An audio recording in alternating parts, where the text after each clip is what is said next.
see, it's kind of raw.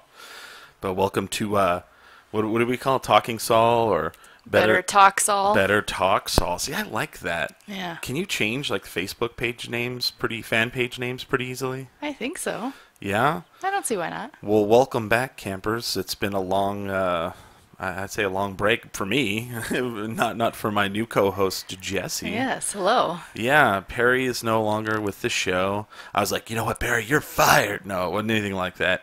She's just very busy with her her endeavors. She started a website called pyrograph.com, and it's all-encompassing for people who do self-employed, or who are self-employed. So Yeah. she's very busy with that. She has her own podcast, Self-Employed Happy Hour. So I'm going to go ahead and plug those for her because I know she'd love that.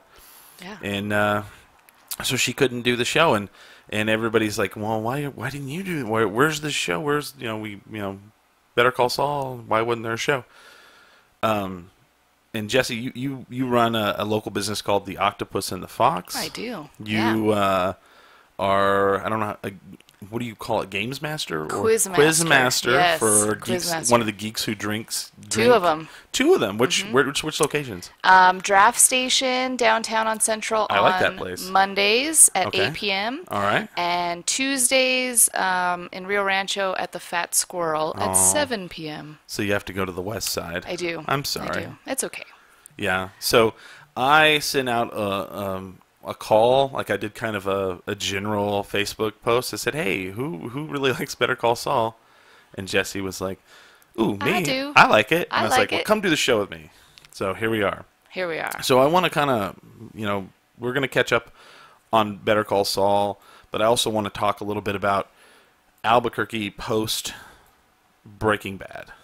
So we're kind of here, the thing is there's like other shows that, talk about this, fine, but we're here at ground zero, and we have and we kind of have, advantage over other shows that are in other cities that talk about Breaking Bad, because we're here. Now, the I would say, though, the one drawback to that is something I like to call Breaking Bad fatigue. And I got a little bit of Totally. that. I got a little bit of that. And how I want to explain that to people is after the show, that final fifth season exploded all over the multiverse, as it is, Albuquerque got put on the map for the place for tourism. So everywhere you go, someone is trying to make money off of this show. There is a place that sells, where I live is where I would say a bulk of the show was filmed. Yeah. Is totally. in this area. I don't know where you live. Where do you live at? I live like up Just San general. Mateo and Manal area. Okay, there's some Yeah. film there too, yeah. Yep, Louis, where I had a quiz. They Yeah. filmed wherein Mike punches Oh, yeah. Walt in the face. Walt in the face. Yeah. Well, now I want to also say where Better Call Saul is filmed is also in this area. Yeah. For example, my roommate and I were getting off the freeway exit to come to our house, and we're driving, and they have the roads started to be blocked. And Albuquerque are used to construction, but all of a sudden we look over, and there's the huge billboard Oh, nice. that says "Better Yeah. Call Saul," where the man fell off. Yeah. Well, that's two blocks from here. I could watch them film. I could walk about a block and watch them filming Yeah. that show. I actually stole one of the. I probably shouldn't admit this. I stole one of the. Too late. They put up these yellow signs, like for Breaking Bad. They used to put up yellow signs that mark where they're filming, not for people or public, but for people who are working and they need to know where set is. And they've since for Better Call Saul, they've now switched to code signs, and I have one of the code signs, which is HHM, and it has an arrow, which at the time we didn't know what it meant, but now we know it means Hamlin McGill. But there's a place where they sell bath items Yeah. down over Yeah. here. Bathing Bad. Bathing Bad. Now that place exists. You have the Candy Lady, and she Yeah. has billboards all over town. She sells the little blue meth candy. And have you been in there since? I haven't, no. She sells blue meth candy, which is like probably her biggest seller. She has all kinds of photographs I'm not making this up. She has a guy who won a contest that he looked like Heisenberg. Oh, okay, yeah, the look-alike. He stands in the front and takes photos with people. Just like during the day, like on a normal day? Oh, yeah. Wow. And then it goes so much to where she has like little Pez dispensers in the case. Wow. One of my friends is Rodney Rush. He played Combo in the first 3 seasons. I actually got the chance to roll over to the Candy Lady with him because he wanted to go pick up some more of the little packets. He's made a career out of going to the Comic-Cons. Oh, yeah. He goes to those and he makes like, he'll do like two a week. Wow, really? Like he'll go, yeah, if he can. If not, he'll do like 1 a week. Yeah. Yeah, as many because there's so many now. I did not realize Yeah. these were like big business. And he will go and get this candy from her, and then he sells that with pictures of himself autographed. And he makes $25 like a pop, whatever. Yeah. So I go into this place with him, and people like freaked out. Like not only was he there, we just so happened to walk in at the same time as and people are going to hammer me for this. I can't remember the character's name, but the guy that Gus cut his throat with the crap. box over. The actor that played him was there as well. Yeah. Picking up blue meth candy. Yeah, I did they had the Breaking Bad like festival or that thing. The Breaking Bad Fest, yeah. Yeah, Breaking Bad Fest, and we did a all Breaking Bad quiz at Tractor, and he was there, and God, what was his name? Yeah, it's totally. And people always hammer me for not having the exact character name, which is fine. I that's fair. And the guy with the amazing white mustache, who was like just a DEA agent, he was like an extra, but he became really famous because of his amazing white mustache. He was there. He was very nice. Yeah. But yeah, there were a bunch of people. It was pretty fun. Yeah, and So that was kind of weird to like walk in and he's in there at the same time. Mm-hmm. So we ended up actually staying there like 45 minutes. Oh wow. While people took photographs. And it was like, wow, this is kind of crazy. Oh, his name was, no, that's not him. Tyrus Kid? That's not, no, Victor. He was Victor. That's right. Go. I knew it was like a single name. Yeah, and he, because people were going nuts, and they had a guy that looked like Heisenberg. They had Victor, and they had Combo, and people were going nuts, and like we couldn't get Rodney back out of the store. Yeah, let's go, buddy. And. Bad news. They've sold the car wash. Yeah, they ruined it. And they ruined it. It's now red and yellow. Yeah. And I'm like, why would you ruin a tourist opportunity like that? Right? Because what happens, they sold it, and the new people that bought it changed the name of it, and it's terrible. It's like it's Mr. Car Wash. Mr. Car Wash. And I would have changed the name to A1. Yeah. Why not? Yeah. I would have played that shit up like nobody's business. Totally. And the one on the location, the Octopus Car Wash on Central, they made it all red and black with like big spikes and like they took the octopus away, and I was like, what? That was a terrible idea. So I don't know why they did all that. No. So there's that. I'm trying to think, just it's so weird because like and the other thing too is I've had many family members. See, I got my mom hooked on the show. I gave her season 1 and season 2 for Christmas, and then they didn't watch it. And then I made them feel guilty. Yeah. So they felt bad, and then they watched like a couple episodes, and then they just powered through it in like 2 weeks. And I've never seen my dad goes to bed at like 8. My dad was like staying up till like midnight. She's like, your dad stayed up till midnight. And they came to town, and I've had to do this so many times, like probably about 5 times, where I have to take people on the tour. Oh yeah. Which there is actually official trolley tour. I think it's about $35. Well, and there's the RV. There's actually because the people bought the RV, actual RV, and RV. they take tours too. They take people, and Rodney. Oh, does he go on that? He will ride along sometimes on the RV with people, and it's the authentic Breaking Bad tour. Well, I take my parents around, and we see the house. And the poor people, they ended up selling. I heard they sold the house. Really? So somebody new owns the house. The Walter White house? I think so. Okay. But you saw recently on Yahoo News, people were throwing pizzas on the house. That's been happening. We've known that for a while. They've been very agitated about that. Yeah. So and it's a waste of food. Come on. Do not throw pizzas on Don't throw pizzas on this poor woman's house. And I had a friend that went the other day, and they said that she was just chilling out in the garage in a chair watching people watch her house. Yeah. I mean, I was saying to a friend the other day that I would be surprised if she didn't put up a fence soon. Yeah. So you can't go up there Yeah. and chuck pizzas on the roof. Yeah, that'll probably happen. They're ruining it for everyone, basically. Right. Well, and it's weird because I took my parents on this tour. We saw the car. Well, we saw the house. Mm-hmm. Then we went and saw Jesse's parents' house, the big, 2-story. Then it was really funny because like my mom's like excited the whole time. My dad just stone cold like, whatever. We saw the dog house where Jesse gets the gun, or where he also throws the big pile of money out for the homeless guy to leave him alone. Yeah. We showed him that. Did you go to Twister's? No. So then we're driving, and all of a sudden we turn the corner, and there's the car wash. And my dad's face lights up, and he's like, there it is. And I never see my dad like fan about anything. And we drive up, and he's like, well, we got to get our car washed. And if their car was like immaculate.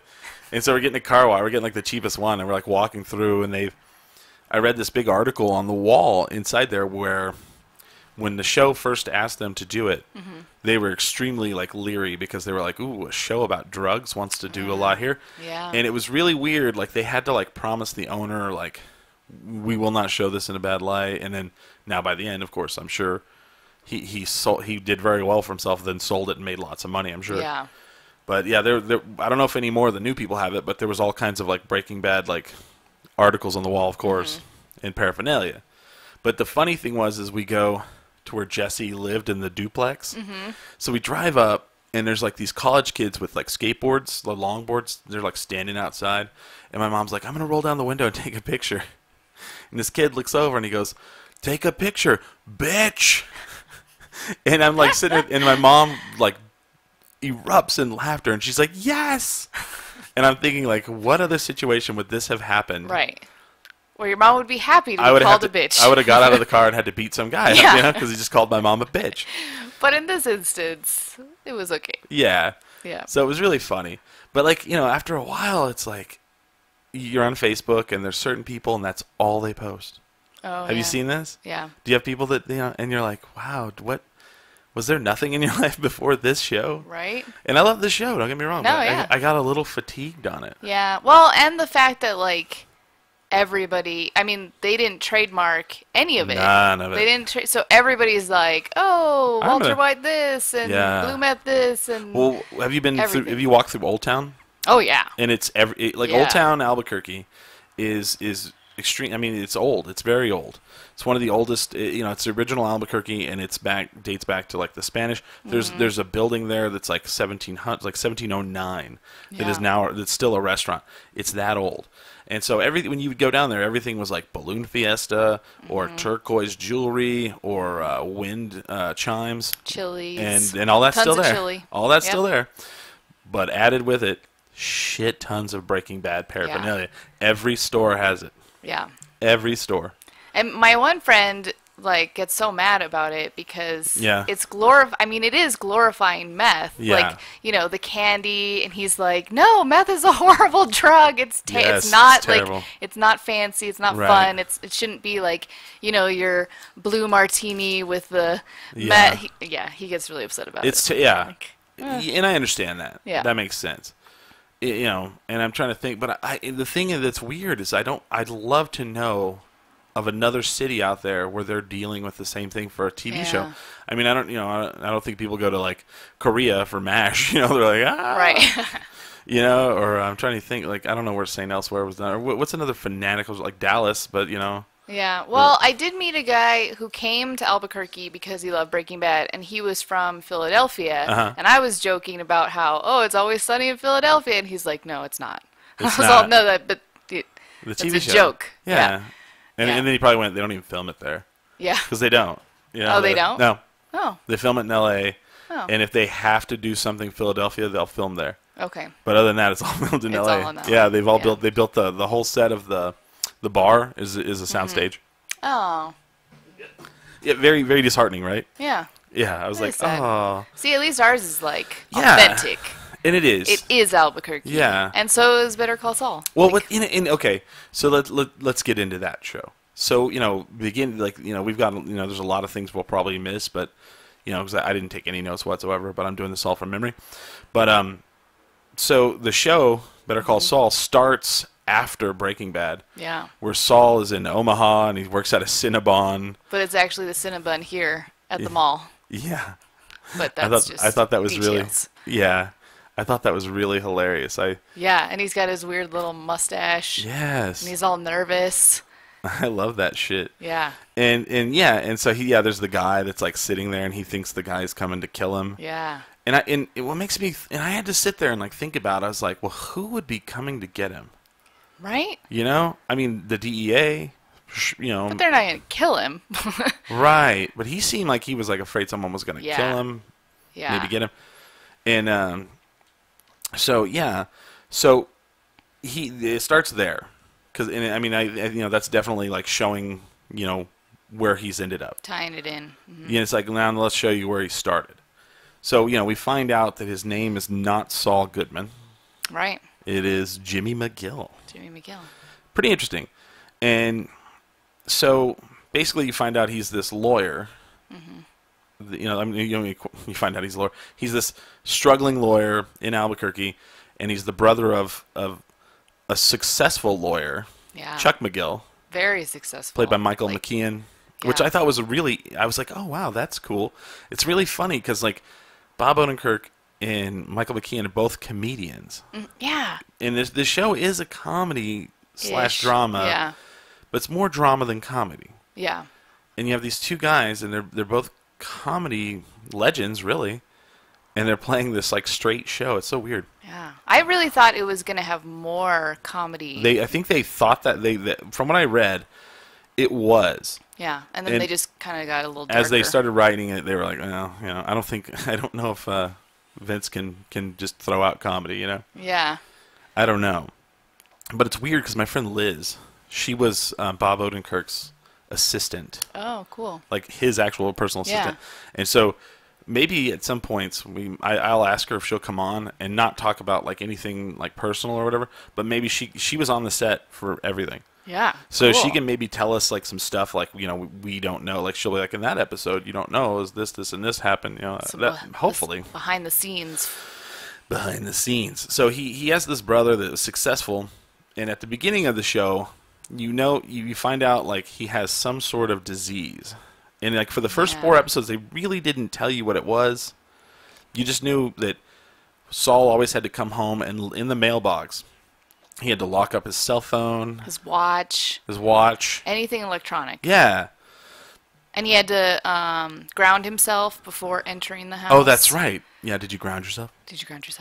And so I started like looking that up, and of course, it's not real. Right, no. Well, it's a psychological. Yeah. Yeah. And so you find this out. And what I thought was really, and so he used to work for this big law firm that he helped build, Hamlin McGill. Mm-hmm. And you find out that, I don't really know, I mean, what's the guy's name? The main Hamlin is, pull it up here. His name, Howard Hamlin. Howard Hamlin, yeah, that's right. Have they showed the other Hamlin? They haven't. No. They haven't. No. Maybe that'll happen at some point. We don't know the other Hamlin. Well, the thing that you find out that, like, he owes. I can't figure out how the money thing works. Did you figure that out? No, I mean they owe Chuck some. They owe him some money. I can't tell if they're trying to buy him out. I think kind of. I think they are. Yeah. And Jimmy doesn't want them to buy. He doesn't want them to get screw over Chuck. Where Chuck's like, they're like, well, Chuck's going to get better and he's going to come back. And I wonder if at any point they're going to show how Chuck got like Chuck. Yeah. Like if there's, like what happened. Like an origin episode where they kind of show like, one day he came in and the cell phone started making his head hurt or, something. I wonder about that. But, you find out that what I thought was interesting is like in the old show, Saul had the Saul Goodman office, and it was very cheesy. So cheesy. And I want everyone to know, in Albuquerque, we have, and I'm sure every major city, there are the lawyer, the back of the phone book lawyers. Yes. Well, the most famous one in Albuquerque Mr. Ron Bell. Mr. Ron Bell. Ron Bell. And he has not only embraced it, yeah, he has put up billboards exactly that look same font that look exactly like the Better Call Saul billboard, and it says Better Call Ron. Yep. And he's in the same position. Well, and it's so funny because I feel like Saul is totally based on Ron. I feel like that's what I think too. And it's like full circle. It is. It's so meta. Yeah. Because what I feel like happened is Vince was here and he was thinking of ideas, and I mean, you cannot miss the commercials, B, the billboards. They're everywhere, and they'll have like one of the lawyer's phone numbers is like 999-9999. Yep. No kidding, and they're like, don't take a quick check. Yep. Get in a check wreck with me don't, first. Yeah, don't get in a wreck. Don't take a quick check. I mean, and they're like, or if you're hurt, call Bert. Call Bert, and they're everywhere. Yeah. And I feel like he saw this character and he wrote it into Breaking Bad. So I think you're right, it did come full circle, which is so hilarious. But then for Ron Bell to be like, I'm kind of like weirdly characterized and famous, so I'm going to totally make that to my own profit. Ron Bell is so famous in Albuquerque. Like when he gets pulled over, like he got pulled over one time and they found like pills. It was like on the news. Yep. In the paper. And I think he's had like DUIs. Yeah, yes. He just keeps on trucking. He just keeps on trucking. So it's, so in the first episodes, we kind of see like that Jimmy's like this struggling. His office is in the back of a nail salon. Yeah. And he's not even allowed to have the cucumber water. I know, They're like, that's for clients only. No cucumber water. Yes, and I love that. I love that he like after hours like does his own manicure. Yeah. He's soaking his feet in the tub. Yeah. He's stealing the cucumber water to mix with his vodka. Yeah, I always thought that's funny. And then he has this ongoing fight with the guy who collects the parking money. Oh, yes. Who, lo and behold, Mike Armentrout. Yeah, he calls him the troll. Calls him the troll. Parking troll. Yes, and he is kind of a parking troll. Yeah, like, it's so true. What's weird though, because like I can't figure out where that location is. I think it's a fake. I mean, it's definitely like a set. Yes, because that's not I think it's real. like right under, kind of like where the ice house used to be. That's what I think. I think is you're right right there because they have it under like an overpass. Overpass. Yeah. And there's nothing like that. No. The only toll booth that I can think of like those are coming out of that parking garage downtown by Sunshine Theater. Yeah. And they are built like that. Yeah. They look they're identical to that. Totally. And so I was always trying to figure that out. I was like, where is this at? Yeah, I think it's just like a staged one under that. It has to be, yeah. Because it kind of looks like like where the ice house used to be. Yeah. Like on 2nd or something. Right. So then we also find out that there's ongoing characters, Craig and Betsy Kettleman. Yes. That Saul is trying to get their business. Oh. They worked for Bernalillo County, which is the county that Albuquerque's in, and he is accused of embezzling money. Allegedly.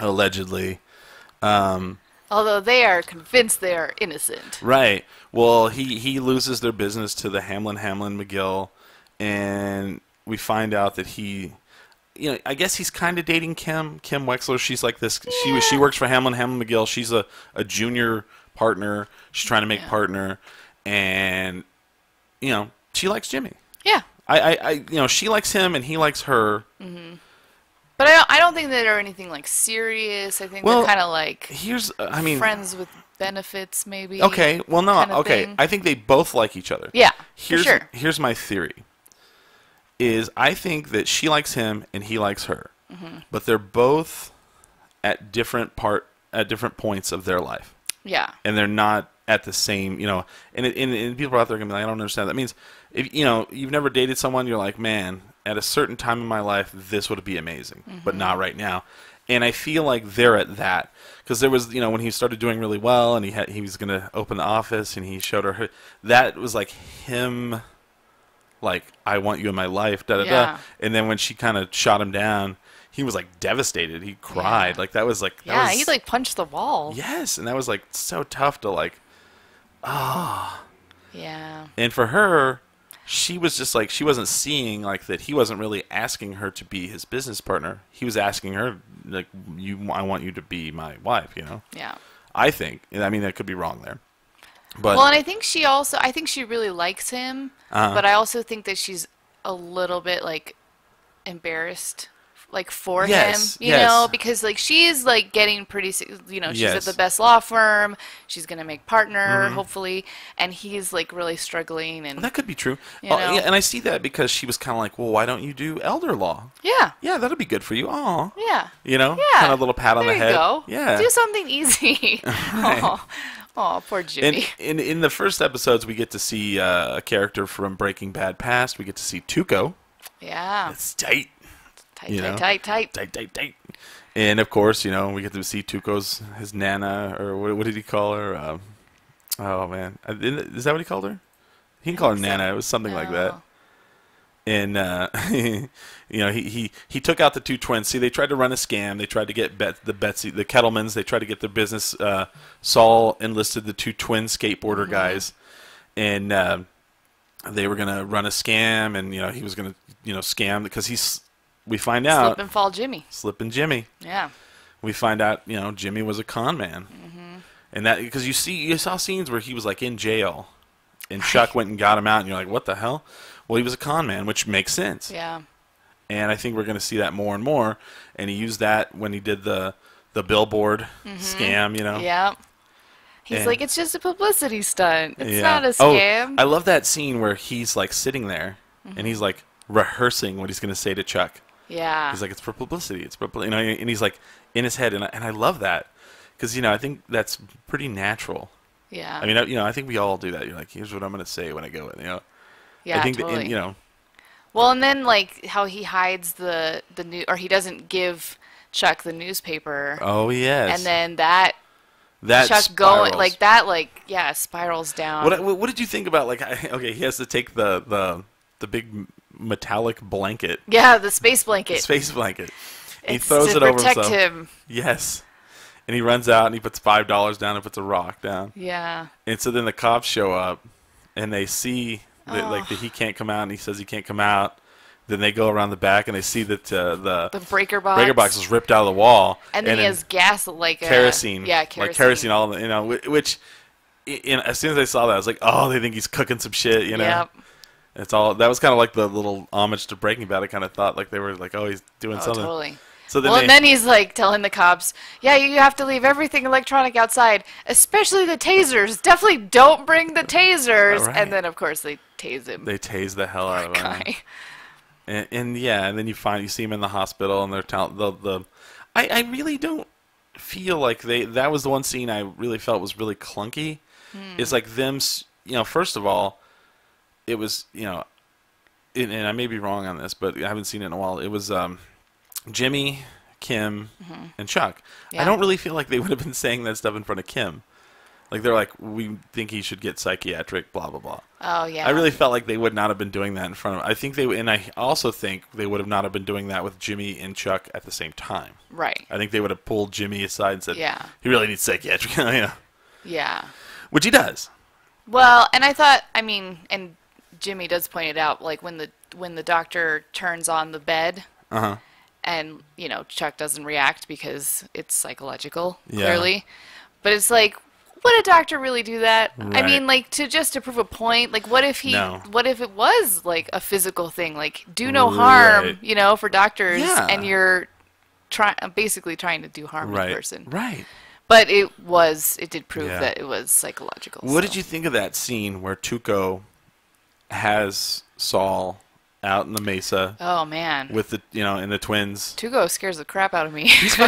Do you think? I mean, okay. Well, first of all, we also met a new character called Nacho. Yeah. Who's also scary. Yeah. I don't think he's also scary. Not as scary as Tuco. No, he's more. He seems like more logical and like calculated. Like Tuco's the pit bull or the bulldog. Yeah, he's a reactionary. And this guy's like the guy holding the leash. Yeah. And he's like, back. You know. Well, and I thought where Jimmy's like negotiating the Yes. amount of like damage he could do to the Yes. twins. That scene was. That was intense. Ooh, yeah. And he ends up breaking their legs. Oh, and he's like, man. look. He's like, look at the leg. He's like, it popped out. And you're like, oh. And they're like, you're the worst lawyer ever. And he's like, I saved your lives. I saved your lives. Yeah. That scene, I just wonder how. I mean, Nacho's definitely going to come back. Yeah. Somewhere. Yeah. Because he found out like about the Kettlemans. And because of that, he was watching their house. Right. And Jimmy tipped them off. Yeah. So then they saw the van, and then they went and camped out and hid. Well, he got arrested for it.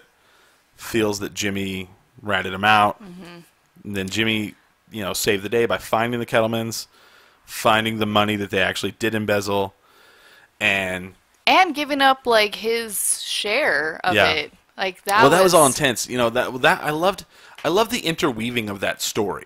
Right. Because he finds them, they give him a retainer. Right. A bribe. Well, then when they get told, they decide that they don't want to take the Hamlin-McGill plea bargain. Which is insane. Was insane. Yeah. They fire Hamlin-McGill. They go to try to get Jimmy, and then they're like, well, if you don't, they try to extort him. Yeah. And then that was how Vince brings in Armentrout. Right.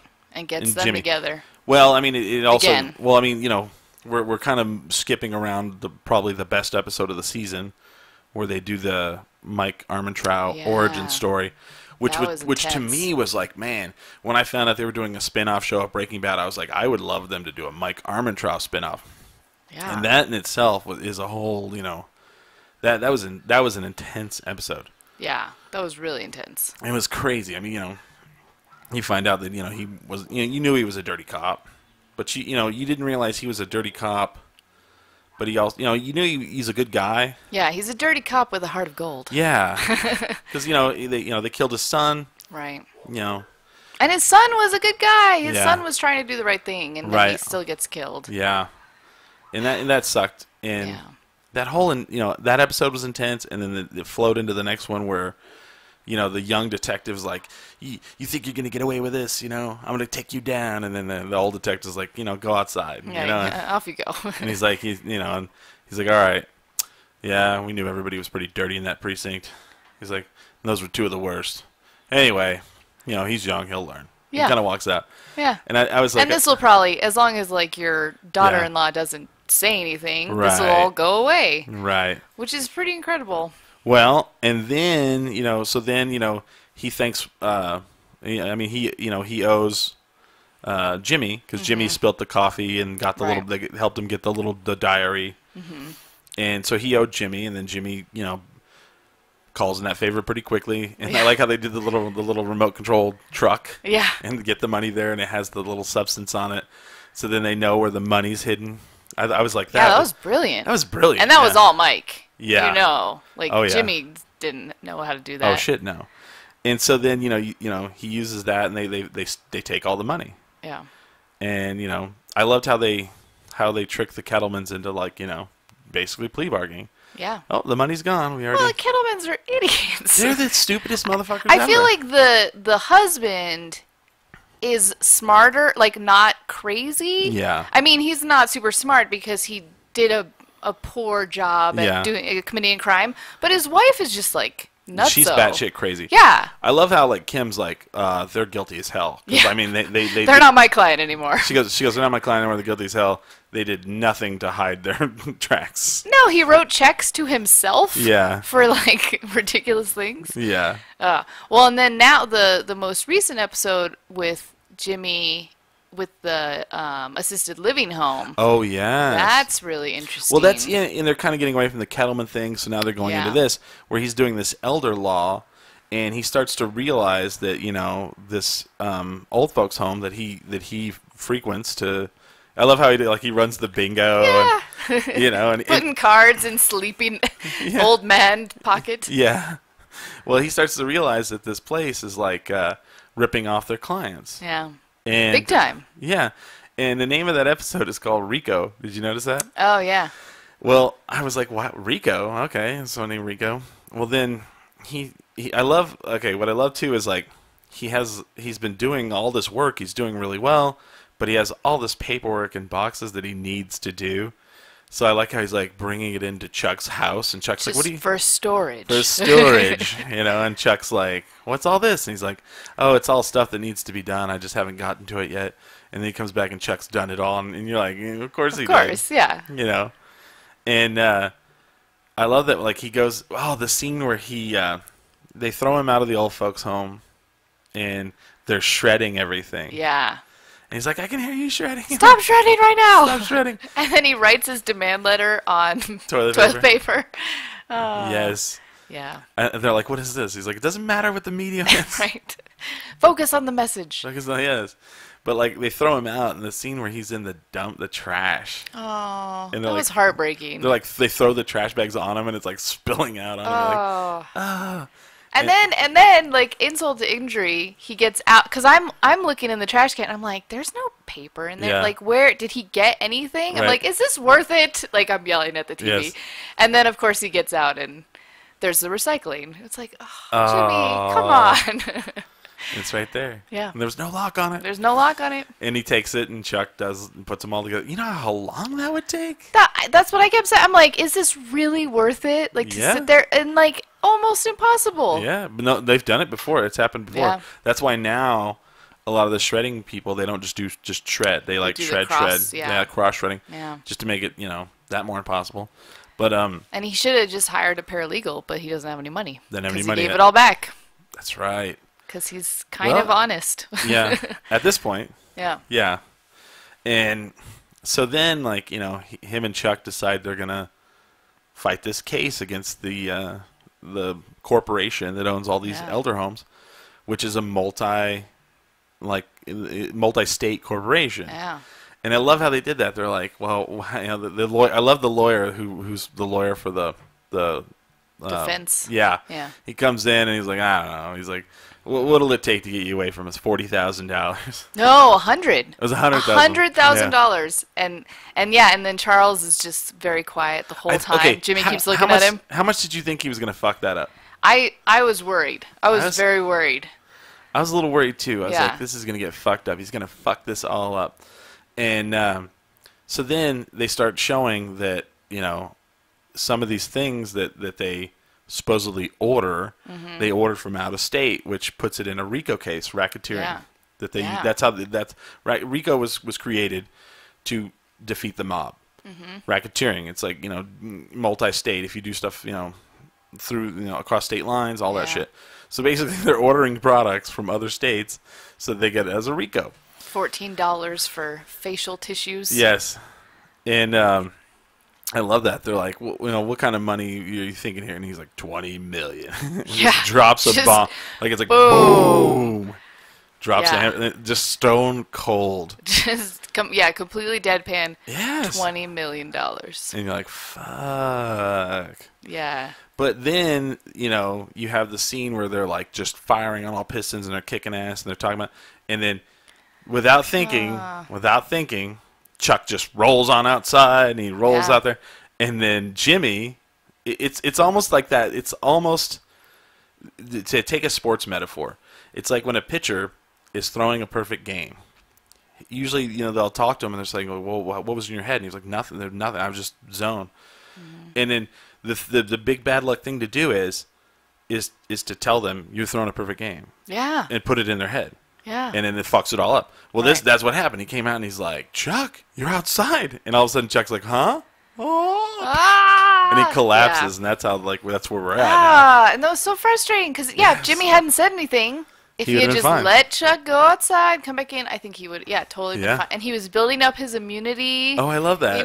Like, he's all outside, and he's like, "What are you doing?" He's like, "I'm up to 4 minutes now," or something like that too. And it's like, oh, and it begs to wonder, what's going to happen to Chuck?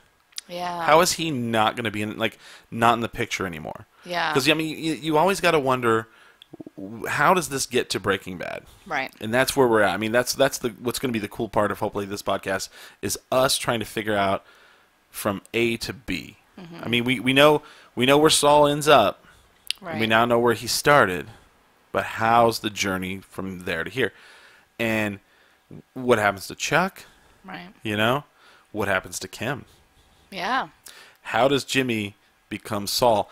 And what I loved is they did that little flashback where he's slipping Jimmy, and they came out of the bar, and him and the guy are walking, and the guy's like, "Sorry about blah blah blah," and he goes, "Saul good, man." Yeah. And I was like, so good. And I was like, what the fuck? Oh shit! How did I never get that? Saul good, man. I know, me too. I never noticed that. And I was like, that is so awesome. And then they do the whole and what I found out later is that scene was filmed just because that episode ran too short. And I was like, really? Because I thought if they hadn't have filmed that scene, it would have never have fit to have, nothing would have worked in that. Yeah. And you need that. Why did he change his name to Saul Goodman? When you saw the scene where he's like takes the watch off the guy, and the guy's like, "Oh, I'll trade you the money for that watch." Right. And he's like, "I don't know, man. I feel like you're ripping me off." Well, then the guy takes the watch and bolts.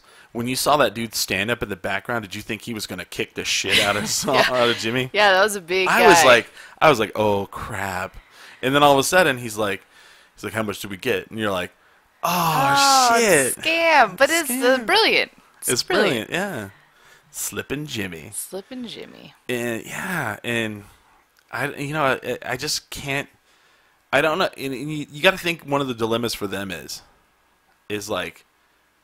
hopefully the show goes long enough. I mean, I assume it'll go until they want to stop it. Hopefully. Yeah. Hopefully. The weird thing is the ratings are so-so. They're about where Breaking Bad was a little bit. Oh, okay. And people were like, well, they're not what they want them to be. But so many people that I know are like, I'm just waiting for the season to be over so I can just barrel through it. And sure. I'm like, yeah. you might screw that up. So. Yeah. But, and my parents love Breaking Bad. Yeah. Like they were super into it, and they started watching Saul. And my mom said, well, they need a Jesse character, basically. Yeah. Like they need a young, because Kim is not super old.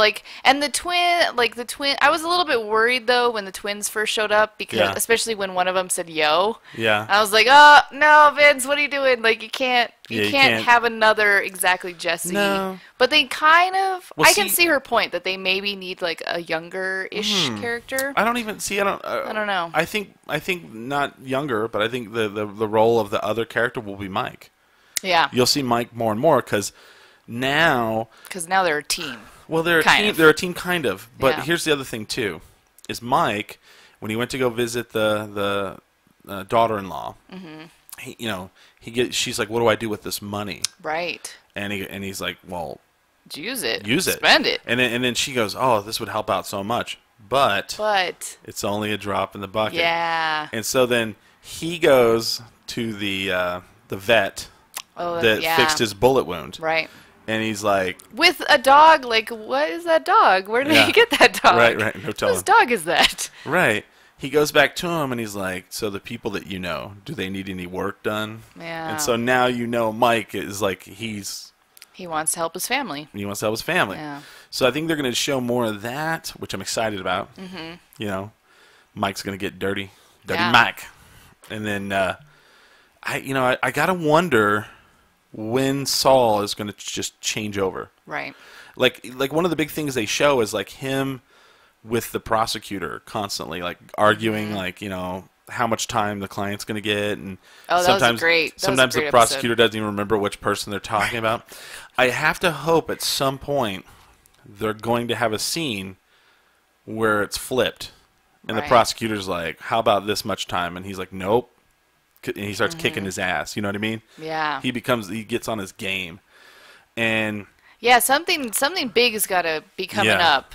Chuck, has to go, because Chuck, I feel is a little bit of a crutch to Jimmy. Yeah. Because he's such a great legal mind, and he can help Jimmy with it. Right. And I feel Jimmy tries to go out on his own, but he's got his big brother. Well, he's got his big brother, and the thing is there's no way that Jimmy can become Saul with Chuck in the picture. Mm-mm. No way. No way. Chuck would, and maybe that's what happens. Maybe he becomes Saul and Chuck's disgusted. And, I don't know.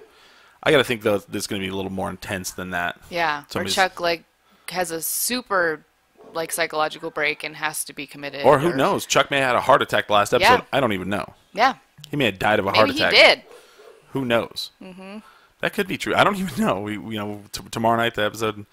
Wow, I didn't even think of that. He could have died right there when he fell down. He fell down. Yeah, he dropped the box. Yeah. And he fell right over. Yeah.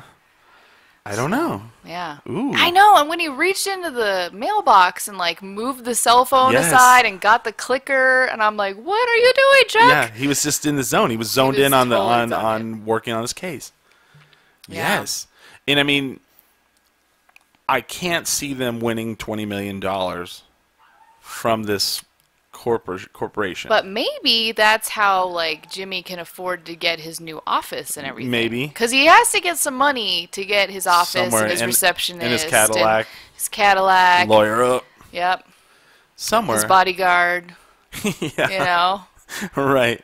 Right. So he's gotta get a little bit successful. Yeah. I mean, who do you think? I mean, we've seen Tuco. We've seen Mike from Breaking Bad. Oh. Previous people. Yeah. Who else? I mean, there's rumors there's going to be Jesse. Yeah. There's rumors it's going to interweave within Breaking Bad, so we're going to see. I would love to see them do a thing where, from Saul's point of view, things are happening. You know. Totally. Well, and I could totally see like Badger. Yeah. Needing some legal help, and maybe Skinny Pete getting some advice. Which is really weird. Have you seen the actor who plays Skinny Pete, like, out of character? Yeah, he's really good looking. Yeah, and it's like, that does not look like the same guy. No. Very weird. Yeah. Very weird. The one thing, like, the very last episode of Talking Bad that we did, the 1 hour that didn't get put up, and I'm going to see if I can fix it. You know, the recording got fucked up, but there's a video of it, so I can maybe record the audio off the video. Walt Jr., RJ Mitty called in. Oh, cool. And we talked to him. That's awesome. Yeah, I got to party with that guy. He was really fun, really nice guy. Yeah. But yeah, I'm kind of glad to be back doing the show. It's kind of been building for a while. Sorry, we didn't do it from the beginning, but I think that may be a blessing because I don't know if I could have done an hour podcast per episode at the beginning. I don't know. Maybe we'll see, and we may not even do hours for these because they're not yet. They're not as intricate as Breaking Bad became, where you were just like, "Whoa, what did that mean?" You know? Yeah. And I haven't really paid attention to the colors because Vince's thing is he loves colors. Oh, that's true. Very big on color scheme, you know. So I don't know. Oh yeah, I'll have to go back and like look into the color scheme. I don't know. I love that Jimmy is like looking like dressing like the. Matlock. Matlock. Yes, Ben Matlock. They're like, "What's up, Matt?" They're like, "Shut your mouth, Matlock." But that's also, I mean, if you're going to do elder law, that makes sense. I know. That was so. Or when he gets the whole like beautiful tailored suit. Oh yes. To look exactly like. And then what was the word? The color. Oh. It was like there was a special color. Didn't they like trademark it like Hamlin blue or something? Yes. Yeah. Yes. And then they had their font. Hamletica or something. It was something weird. And then to the hair salon or the nail salon people, he's like, dye my hair. Oh, actually, we'll just Photoshop it. It's fine. Oh, yeah. Give me a perm. Let me see. What was the word? Hamletica. Hamletica. It was something like that. Something like that. Let's see if I can find it. That was weird. No? That's weird. Somebody will have to write in that and tell us where we're wrong on that. Tell us what the real color is. The color and font. Color and font. I thought that was so funny. Yeah. And so logo. they're like, you can't do that billboard. And I was trying to figure out what the hell he was doing. I was like, why is he doing all that? And he had like certain specifications for it all. It was really funny. And then then he's like, I got to get the news, and he couldn't get the news, so then he got the UNM, the UNM people, and he paid him money. And then that just so happened to happen in the background. You're like, whoa. Right. That was so hilarious. Well, and it's funny because I watch things like really with a suspension of disbelief, and like I'm really gullible. And so I watch stuff and like I don't see what's coming, even though like looking back, I'm like, oh, that was glaringly obvious that it was a stunt. Because why would he go to all this trouble? But then I'm like, oh my gosh, he knew that guy? Yeah. Well, wasn't that the same guy? He did the thing back in... Oh, was it the same guy? As far as I know, the big guy. Yeah, I think so, yeah. That makes sense. That fell off the billboard? Yeah. It was like, wow. That was pretty funny. Yeah. I don't know. I thought and then, like, one of my other favorite scenes is when he's, like, first doing the elder law, and she's like, and I want this little thing to go to blah, blah, but not if she marries such and such. And he's like, wait, but what about Timmy, if he doesn't graduate college or whatever the stipulation was? And she's like, oh, yes. Oh, that's right. Oh, the old people. Yes. That was so great. So. Oh. And the lady who can't pay. Oh. In this last. Well, this last episode, right? Well, and that's when they find out. That's when they find out that they're getting scammed. Yeah. Yeah. He's like, wait a minute, you get a stipend? Yeah, you get an allowance from them. Don't you have like Social Security and whatnot? Right. And that's where he's like, And then that woman that works there, she's like super paranoid. Yeah. It's weird though. I wonder how many people they've taken locally for acting for this new show. Well, did you hear about the what is it called? The court stenographer? Is it a stenographer that types the reporter, like the... No, she's local. Okay. And she actually is a court stenographer, or whatever it's called. And I saw it in, like, I don't know, the Journal or something. Yeah. They interviewed her, and she was talking about... They gave her the big gulp prop. Oh, yeah. She's like, I would never have a real big gulp in the courtroom because that's just not professional. Oh, right. But yeah, she's a local lady. And oh, that's right. When he's in the courtroom. Yeah. Well, and then it's funny because like the local Tractor Brewing, which is a local brewer, you can go over. They do viewing parties. Mm-hmm. As far as I know, they're the only ones doing viewing parties right now in Albuquerque, which is weird because near the end of Breaking Bad, they were all over town. Yeah, totally. But like you can go over there and they have the bench and it has Better Call Saul. And I actually took a picture where I was like sleeping on it. Mm-hmm. And there's a metaphor for my Breaking Bad fatigue. No, but I seriously did because people would come over and they're like, "Oh man, you live in this neighborhood." I was like, "I know, Breaking Bad." Yeah, it's a little bit, I still watch, Better Call Saul. I would watch Breaking Bad again. It's just the brouhaha, but come to Albuquerque, come visit the tourism, and I mean it's the big thing still. So very interesting, but other than that, do you have anything else you want to talk about on the? Saul? I'm just excited to see where it goes. I know. See Mike get more entrenched, get out of the booth. Yeah. And get back into work. Yeah. Yeah, I love that character. He's a tricky one. So I have to say one thing is like my friends and I would do like a movie night on Wednesday nights, and we watch bad movies from the '80s that that when you were a kid you thought were great. So we were watching the other night The Adventures of Buckaroo Banzai. Have you ever seen this movie? I don't think so. Peter Weller, Jeff Goldblum, Ellen Barkin. There's other people in it. You'll see. Christopher Lloyd. Are there aliens? Yes. Yes, I've seen parts of that. Christopher Lloyd and who's the other one? John Lithgow. Yes. Well, out of nowhere, John Lithgow's character plays the scientist that he passed through.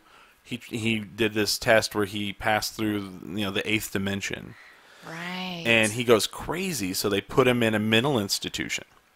Well, his guard is the guy it's Mike. It's Mike Armentrout. Yeah. And I was like, and he has black hair. Jonathan Banks. He has hair? Yeah, he has black hair. And it's like young Jonathan Banks. And like we're kind of like bored, and all of a sudden he pops up. We're like, Mike, what are you doing? And basically, he looks almost the same, but with hair. I was doing find a photo. All angry. Yes, and you're just like, what the fuck? That's him. He just has black hair. Huh. Here's kind of like probably before that, probably the 70s. What? Yeah. Wow. And it's so weird because he's in Adventures of Buckaroo Banzai out of nowhere. That movie is crazy. I think I saw that he was playing at like a bar or something, and I was like, "What is this movie? This looks incredible and terrible." It's terrible, awesome, yeah. So is Jeff Goldblum wearing like chaps? Cowboy. Yeah, he's like a cowboy. Yeah, he's a cowboy. So weird. Yep, it's a weird movie. Yeah, but yeah. So check that out if you want to see a young Mike Armentrout or Jonathan Banks, whatever you want to call him. So. And I look forward to doing more of these shows. I mean, we don't have that many episodes of the season left, but no, yeah. How many are there in this I have thing? the Wikipedia pulled up. What did we just watch? The 8th one? We did. I believe. So there's 2. Oh, 2 more. There's 2 more, so wow. we'll do 2 more, and then right. we'll be done for the season. Man, been a long season of podcasting. Right, 3 whole episodes. Oh, so does Doctors and Fox? Do you guys do any kind of like online sales? We're actually, so we have an Etsy page. What's the Etsy page? So it's Etsy/OctoFoxABQ. Okay. What? Give people a little background of what your business is. So it's a small local boutique that sells all locally handmade items, and then we also have some vintage stuff. Okay. But it's art, jewelry, clothing, baby stuff, body products, housewares. Pretty much everything. But yeah, all locally. We have about 60 local artists who sell their stuff from New Mexico. So we have like some Santa Fe people. That's awesome. Los Lunas, and then mostly Albuquerque. But yeah, it's pretty cool. And we're having our I don't know which craft fair this is, but we do a craft fair every spring. So we'll have that. I believe that's going to be May 9th, which is a Saturday. Cool. Yeah. And then me, if you want to hear more podcasting from me, I do a show called 10 Drink Minimum. You can go to 10drinkminimum.com, download it on iTunes. I also do another show. It's called the Dirty Duo Radio Show. Me and a feisty little redhead named Tommy from Detroit. It's very he said, she said. We yell at each other pretty much and argue back and forth and talk about relationships and whatnot. So yeah, you can also get that on iTunes, Dirty Duo Radio Show and 10 Drink Minimum. So other than that, I want to thank Jesse for now joining this journey with me, and I look forward to hopefully as long as the show is on, we still do this, and keep watching the show and keep listening to this show. Thanks a lot. Thanks, guys.